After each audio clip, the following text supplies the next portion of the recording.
So this is just a good old-fashioned top items that sold on eBay today, but I do have to start off by saying I'm sad to report that I've got my garage open. My shop cat, Mix eBay, has yet to show up to their spot in the garage, and so I'm just here waiting. If you started following along with my cat distribution story, it gets even wilder. So eBay is actually not my full-time job.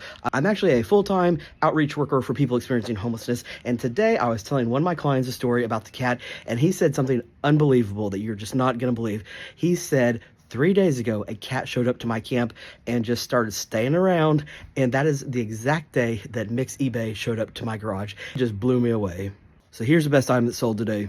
Here's the best one of the day, purchased yesterday for $5 at the flea market. Sold today on eBay, $109 plus shipping, full asking price. I do have to say, okay, so this is the Tamiya Lockheed F-117A Nighthawk model kit.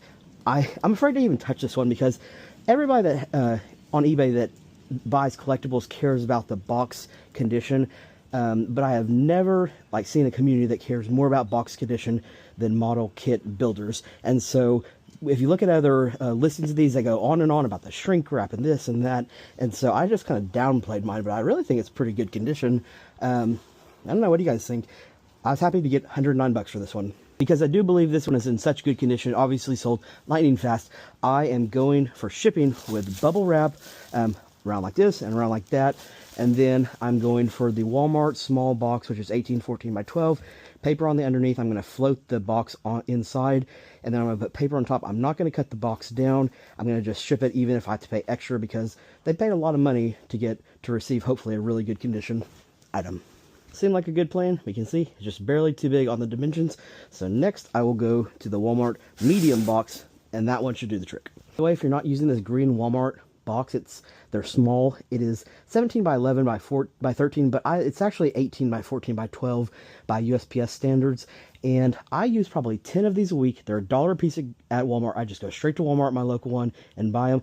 And they come in so handy for shipping items like that, or a little bit smaller. Next up are these Scott ski poles in new condition for $36.75 plus $30 shipping. I paid under $10 for these at Goodwill. Shipping these, I just bubble wrapped the top and the bottom. I didn't worry about the in-between because theoretically I don't think it should touch the box. And I use these boxes that I typically ship golf clubs in. I think it's going to be too short though. It's 48 by 7 by 7. I think I'll have to Frankenstein a little bit. Yeah, Frankenstein, just another small one on top. This next one is a really cool one. It is a vintage 1989 Samsonite hard shell briefcase. I got about 37 plus another 20 something in shipping for this. I paid $5 for it at a garage sale. This one actually needs a medium Walmart box as well. In case of this one, I would cut the medium Walmart box down instead of leaving it full size. So if you want to get into shipping large rectangular items, these Walmart boxes are the way to go, I'm telling you. I think it's true that over time, most resellers develop their selling niches. Mine for certainly is running shoes, because that's where I worked for so long. But to be honest, my second reselling niche would have to be vintage cookware. I started studying it years ago, and at this point, it's just so easy to recognize, because the quality of cookware made decades ago versus the quality of cookware made today is so different. It's just really easy to spot. Here's where this one is. It's a casserole dish. This is vintage Fallsgraph made in the 1960s. The pattern on this one is Yorktown. As you can see, for being so vintage, it is in near excellent, I would say, I almost said near perfect, but definitely excellent condition. You can look at the bottom here, a little bit of wear on the bottom. This is stoneware. It's really high quality. As you can see, made in USA. Spotted this at Goodwill, instantly scooped it up for $4 because I've found Fallsgraph so many times. Sold for $26 plus shipping. Probably picked up on this by now, but I sell a lot of different categories. The main issue not being just like a clothing seller or whatever is, as you can see, I'm going through a lot of different boxes. This is a 12 by 12 by 12. Keeping them in stock is both a headache and expensive. Again, I've got paper padding the bottom, and then I'll pad the top after I put the Fazograph inside.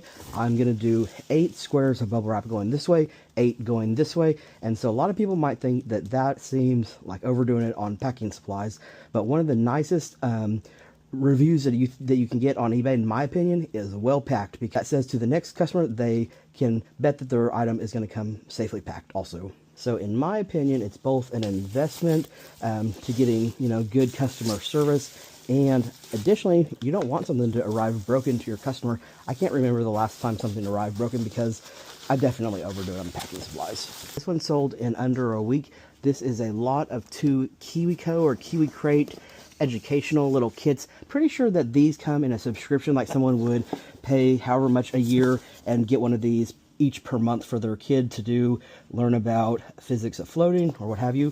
Paid $1.99 for each of these at Goodwill. A little bit of box damage on this one. What you want to look for is that the manufacturer's tape is still there. Sometimes these can be hit or miss in what their value is. I always lot them together. I feel like I do better with them like that. I got $34 plus $12 shipping. Wondering about the box for the KiwiCo. Actually, unfortunately, had to upgrade to a priority mail large mailing box, one of the free ones that they give, but you pay more to ship it than USPS Ground Advantage, which is probably how the buyer paid. Unfortunately, the box that I would have used for this that I order from eBay is delayed or hasn't shown up, and so it is always smart to keep some of these priority mail boxes that were free just on hand. You only pay like $1 or $2 more, and it's just better to have a box on hand so you don't have to run out and get one. In my mind, it's worth not trading your 15 or 30 minutes of time to go to Walmart, pay $1 or $2 more for the box. So those are my 4 top sales from the day. Thank you so much for watching this episode of Early Bird Picker. I'm Rafa. As always, I'll see all y'all in the next video.